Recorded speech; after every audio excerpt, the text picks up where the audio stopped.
China's latest move in Africa isn't just another business deal. It's a global power shift that could rewrite the future of energy, transportation, and geopolitics forever. The world is about to witness something truly revolutionary. Fleets of vehicles built in Africa that never need fuel, batteries, or even charging stations, and they're being created with China's backing. For decades, Africa was seen merely as a supplier of raw materials: lithium from Zimbabwe, cobalt from Congo, copper from Zambia. These critical resources powered the electric revolution and kept giants like Tesla, Volkswagen, and BYD in business. But what happens when those materials are no longer needed? What happens when a new technology makes batteries completely obsolete? That's the disruptive future being shaped right now. And at the heart of it all is an inventor you've probably never heard of: Maxwell Chikumbutso from Zimbabwe. Once dismissed as a dreamer who defied the laws of physics, Chikumbutso spent years in a small Harare workshop building prototypes of vehicles, buses, and generators that run without fuel, without plugs, and without any external power source. His invention taps into a radio frequency energy system, a closed-loop technology that pulls energy directly from the environment. Unlike solar, it doesn't rely on sunlight. Unlike batteries, it never degrades. It's a self-sustaining source of power that could run vehicles indefinitely. And while Western experts laughed it off, China saw the potential and acted quickly. Beijing has now signed a multi-billion-dollar deal to scale this groundbreaking technology, not in China, but across Africa. Factories are being planned in Zimbabwe, Nigeria, and Ethiopia, where engineers will build self-powered cars, trucks, and buses for global markets. This partnership is more than an investment. It's a strategic masterstroke. For Africa, it's a once-in-a-generation chance to leapfrog past the lithium era and become the birthplace of the next industrial revolution. For China, it's an opportunity to lead the EV future before anyone else can catch up. And for the West, it's a nightmare scenario that could collapse supply chains and render decades of infrastructure worthless. Just think about what this means. Every electric vehicle today, from Tesla sedans to BYD buses, depends on massive lithium-ion batteries. Those require global networks of mines, refineries, and shipping routes. But with Chikumbutso's system, that entire network becomes irrelevant. A car could theoretically drive forever, never stopping to recharge. A truck could cross continents without fuel.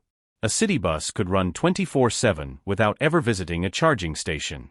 The implications go far beyond vehicles. This isn't just a technological upgrade, it's a complete reset of how we think about energy. The Belt and Road Initiative laid the foundation for China's influence in Africa, building ports and railways. But now, this partnership goes even deeper.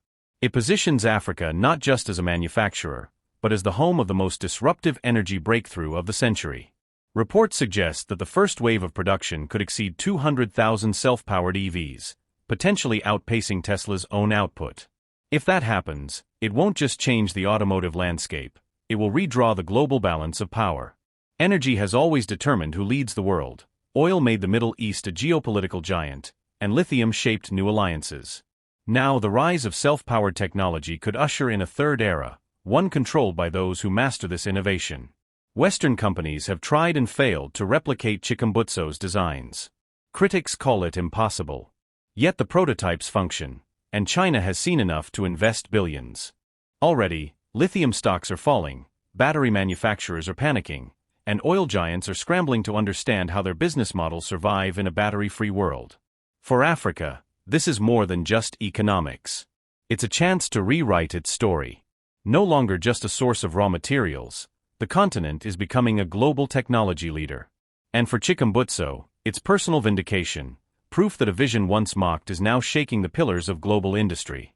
Of course, challenges lie ahead. Scaling production, overcoming regulatory resistance, and fighting disinformation campaigns from threatened industries won't be easy. But history shows that every paradigm-shifting invention, the airplane, the electric car, the internet, was doubted before it changed everything. Plans are already underway to train a new generation of African engineers in this technology. Special economic zones across the continent will house the factories of the future. Soon, buses assembled in Zimbabwe could be driving through the streets of Beijing. Cars built in Nigeria could be shipped to Shanghai. Trucks from Ethiopia could carry goods across China, all powered by invisible energy harvested from the air. And this is just the beginning. The same radio frequency system could eventually power homes, factories, drones, and even aircraft, eliminating dependence on coal, oil, or even solar panels.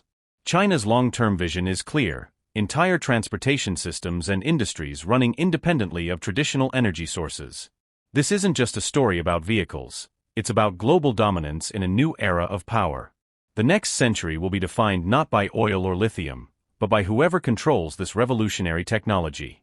And right now, that future is being written not in Silicon Valley or Berlin, but in Harare, Zimbabwe, with the ink supplied by Beijing's investment.